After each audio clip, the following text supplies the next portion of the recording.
Good morning बालमित्रांनो. चला आज आपण अंक आणि वार शिकूया. अंक, नंबर्स आणि वार, डेज ऑफ द वीक. वाचा आणि लिहा. Read and write. वाचा आणि लिहा. Read and write. लिखो,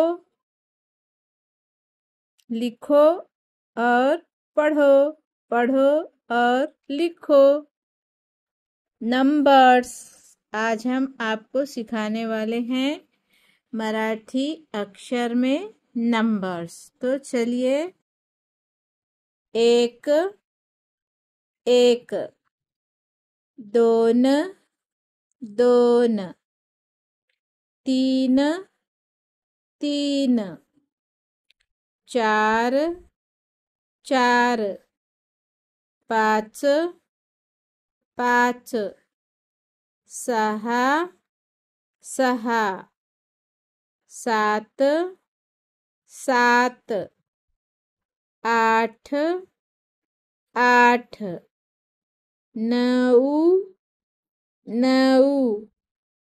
दहा, दहा.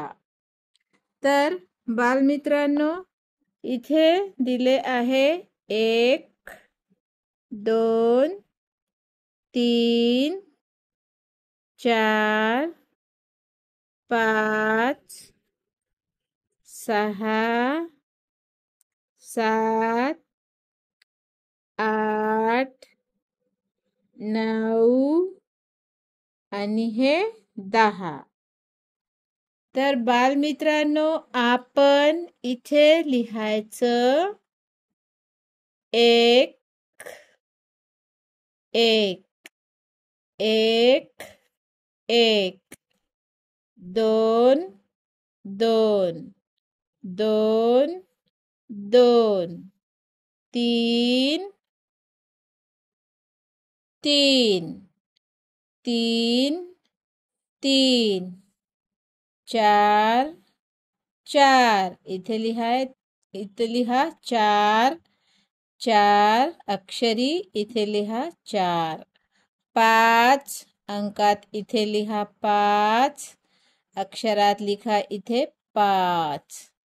6 इथे लिहा अंकात आणि अक्षरात 6 इथे लिहा. 7 अंकात इथे लिहा आणि अक्षरात इथे लिहा 7. 8 इथे लिहा अंकामध्ये आणि अक्षरामध्ये 8 इथे लिहा. 9 इथे लिहा. 9 बघून आपण इथे लिहा. 10 बघून इथे लिहा. हे 10 अक्षरात आपण बघून इथे लिहा.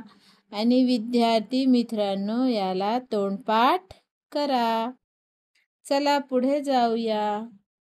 हे आहेत वार, डेज ऑफ द वीक. त्या डेज ऑफ द वीकला मराठीमध्ये म्हणतात वार.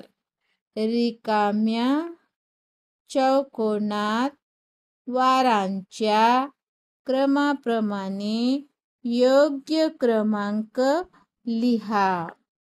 Write the names of the days in the correct order.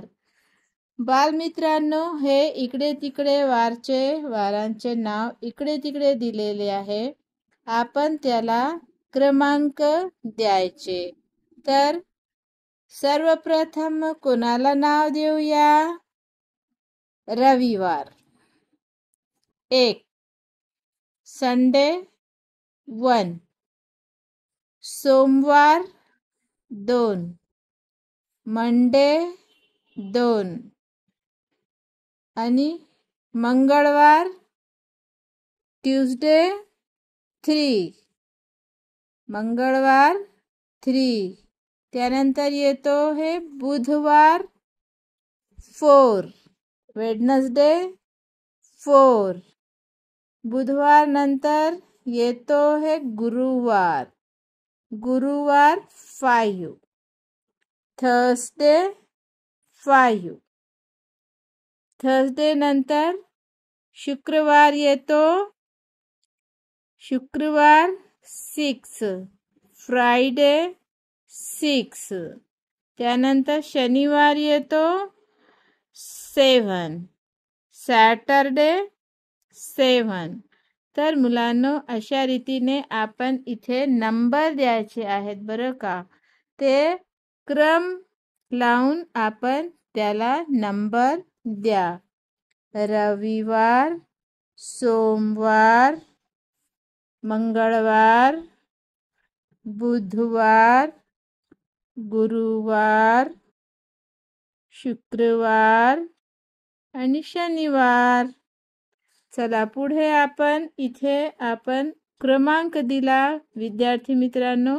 आता इथे लिहून काढायचं. इथे लिहायचे हे रविवार, 2 वर मंगळवार, बुधवार, गुरुवार, शुक्रवार, शनिवार, नाही रविवार, रविवार नंतर सोमवार, मंगळवार, बुधवार, गुरुवार, शुक्रवार, शनिवार.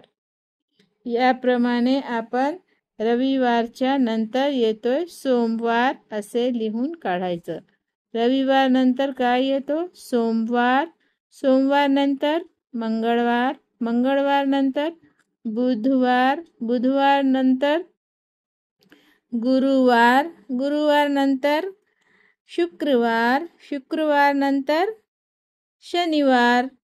तर अशा रीतीने विद्यार्थी मित्रांनो, आपल्याला हे इथले क्रमांक बघून इथे सरळ क्रमांकामध्ये लिहायचे आहे.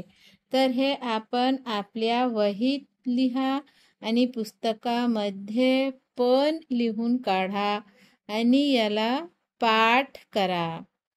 तर चला भेटूया पुढच्या व्हिडिओमध्ये पुढचा भाग घेऊन.